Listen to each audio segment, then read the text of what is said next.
spoon, fork, and spork. Spoon, 100 pieces, and naka-separate pack inside. Ayan po ang kanyang spoon.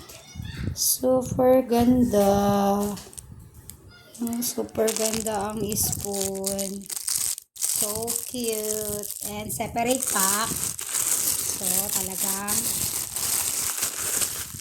malinis ganyan. And this is fork. Plastic fork.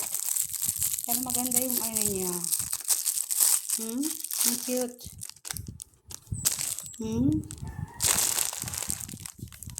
This is the fork. Put it back. Ay, ano na pala natin dapat ibinalik.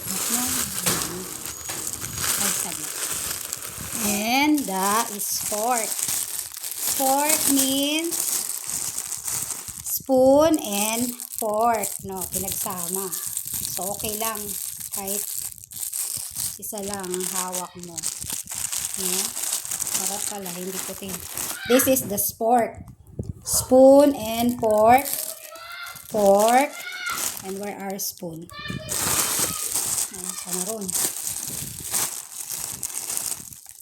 This is our spoon. Spoon, fork, and spork. Wow. So cute. So elegant, no? So elegant. Wow. Naka-separate pack po siya inside. It's 100 pieces. Wow.